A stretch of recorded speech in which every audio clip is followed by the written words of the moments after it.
Hi guys, it's S3 Model Works again. It's Scott from Scotty's Scale Studio. Gonna press on with what I was doing. Basically, I got a tack cloth here. It's a photographic tack cloth, and was just, remember how I said I thought this felt rough, and it still does. So I'm just working on taking a little bit of the grain off before I press on with the second coat, and then we'll be done with this, and then hopefully in the same half hour here, I'll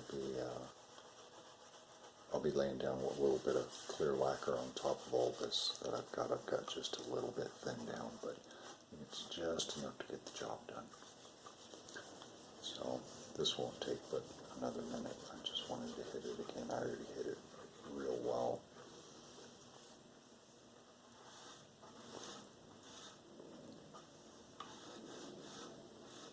You can even hear a little bit of it. Down here on these wings where I had these seams on these dog tooths that came together, that was tough. I had to melt those with lacquer thinner to get pretty close. This model's not perfect, far from it, but I have to tell you, for a Revell kit, even being a level 5 kit, relatively new tooling, 2012, it was a bear to get together, but again, it looks like my hard work has paid off. It's definitely showing some benefits here. And that's neat to see, because I'm looking at building cleaner, better content models, better painted models for you guys, and for myself as well. Yeah, we're a little light up here on top, so I'm not going to go real hard. I just want to get a little bit of feather going. So it's probably been about, probably the better part of an hour since I painted this last, but, excuse me, I've got my cradle set real wide, so, again with the cameras, god damn it, boy. Damn it, boy. So anyway, I just got my cradle set real wide here, and I'm just going to use it as a temp set while we paint. And I'm going to mix up a little bit more paint here, more Vallejo. This is the Model Master flat lacquer that I'll be shooting, and as you can see, I do have just enough in there to probably do all this, so we'll see. But anyway, here we go. Again, we've already been here, done this, huh?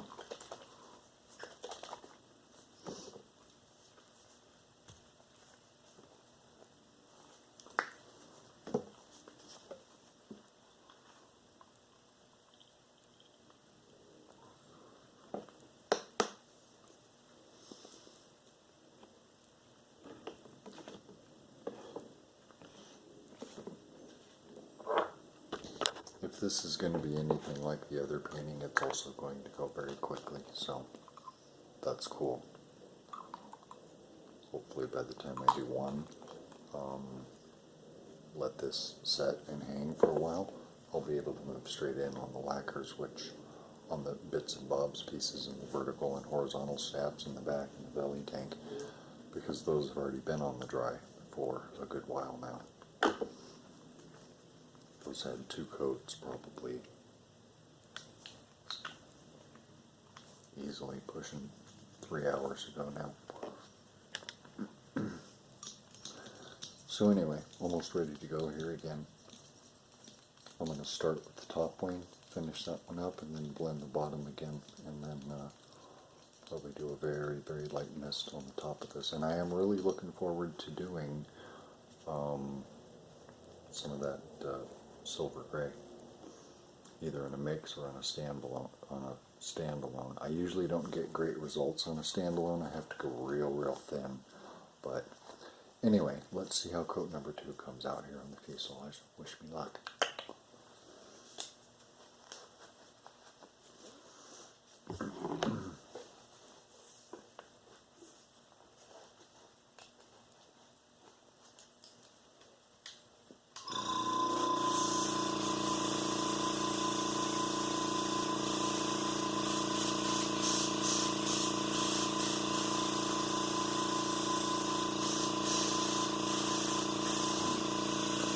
God damn. Straight out of the gun. Beautiful. So anyway, here we go.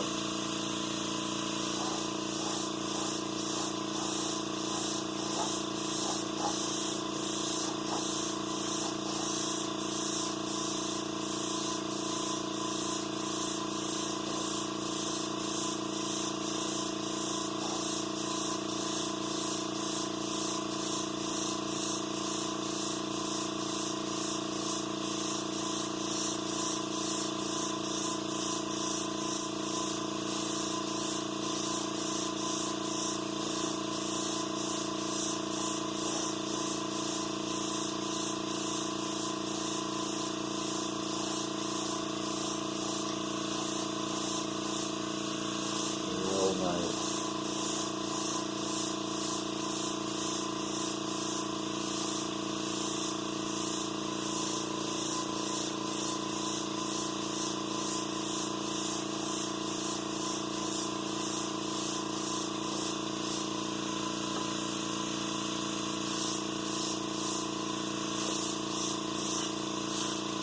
Hey.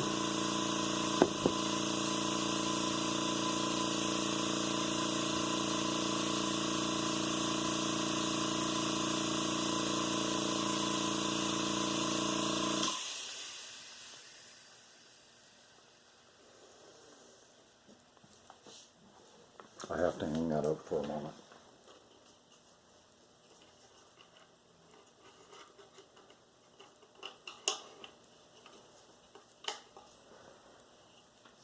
There's no way in hell I just did all that work to set it down in the cradle right now, so pooey with the cradle. And let me mix this up just a touch more. And like I said, we're going to be done pretty quick here.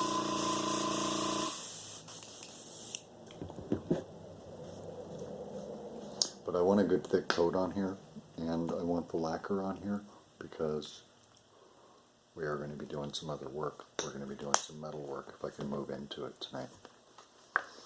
Excuse me, it's no longer tonight. The sun's been out about 2 hours now. It's about 7:30, just before.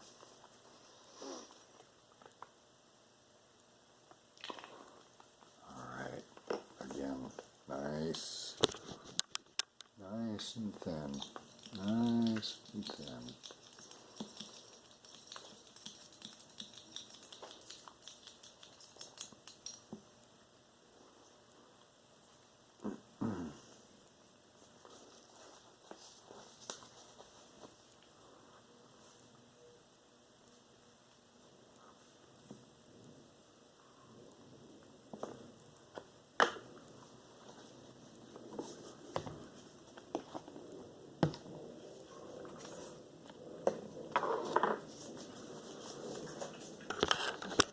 Okay, guys.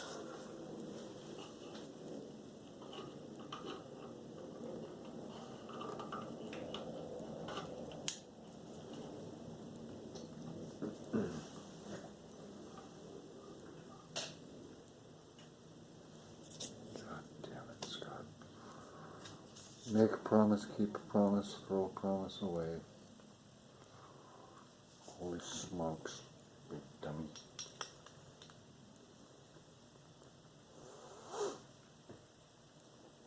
Alright, a little more blending on the bottom. Final coat on the top, I think.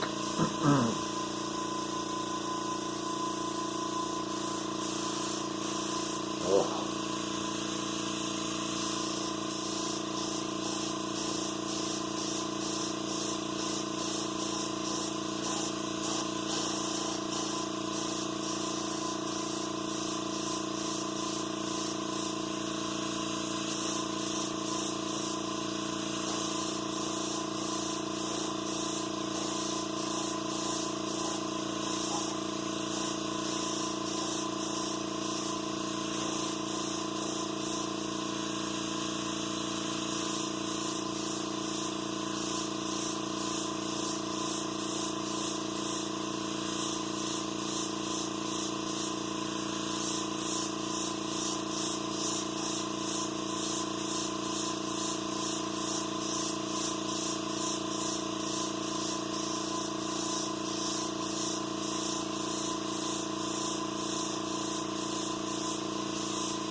little more mix here. Finish blowing out the bottom. I'm real close.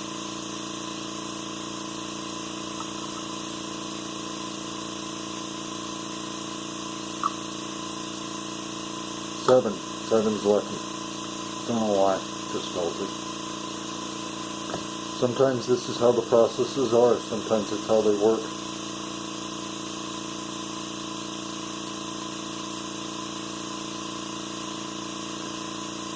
I go with what the conditions are presenting me.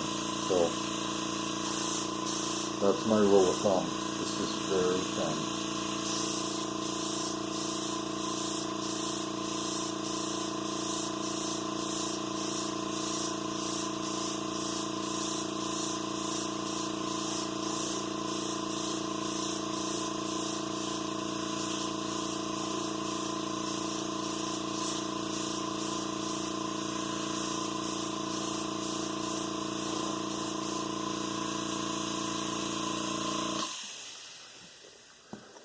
I have to be honest with you guys, I'm not done yet.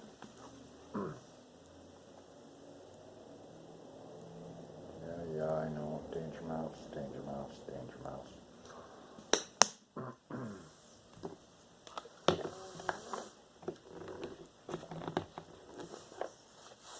Not trying to be snide. I do have my bench set up though, as you guys can see. Sometimes I look very clumsy on it, but I think for the most part, you'll see my bench is organized pretty well with what I do. And it's kind of exactly how I wanted it. I had always wanted my bench to, not that I was ever really going to make videos, but when I was building, I wanted to be able to reach for something and know where it was. And that's how my benches are set up, with my different drawers and stuff. We'll go through them again one of these days. I'll go through much more slowly and actually show you guys some of the stuff that's in there. So I'm going to try and reinforce the bottom of this thing just a little bit, and I think we are about done on the top, but there's a couple of small edges on here that I want to catch. So while I have it out wet and ready to go, let's continue to paint.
Really neat color. I'm really liking this. I think this is really going to serve well as a base color. And that is the end of that base, so we're just not going to mix any more up. Do a little bit of air work here.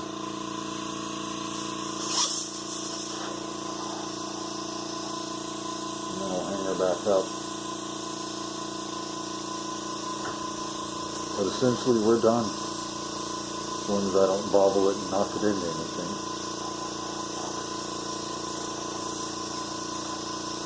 Which is a distinct possibility, you never know. With me. Like I said, sometimes I look smooth and I look like I know what I'm doing, and other times I just lose it, even on camera. One of the videos I'm going to upload actually shows you an airbrush full pop. It was just to paint the Infinity. It was no big deal, and then I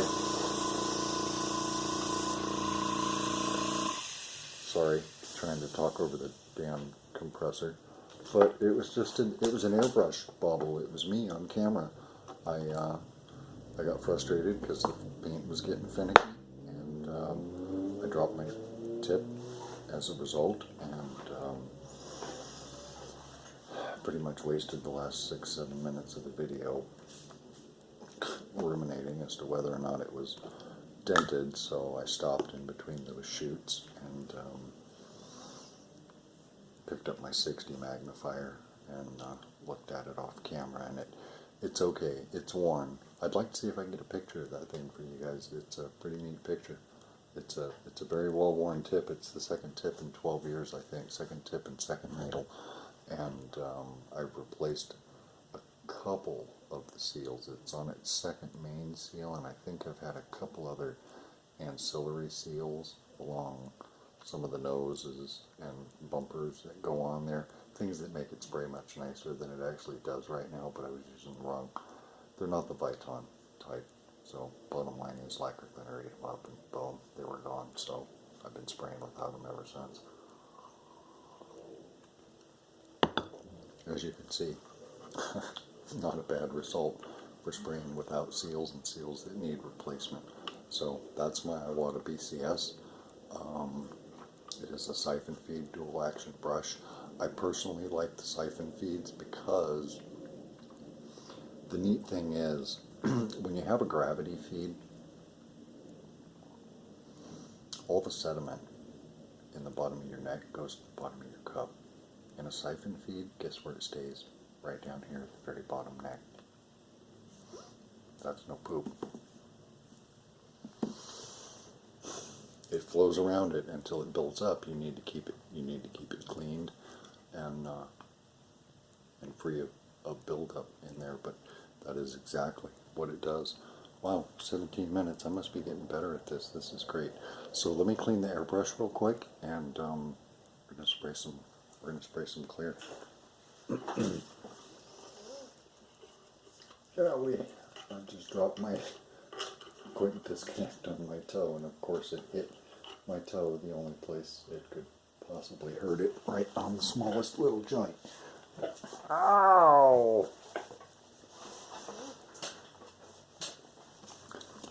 Anyway, so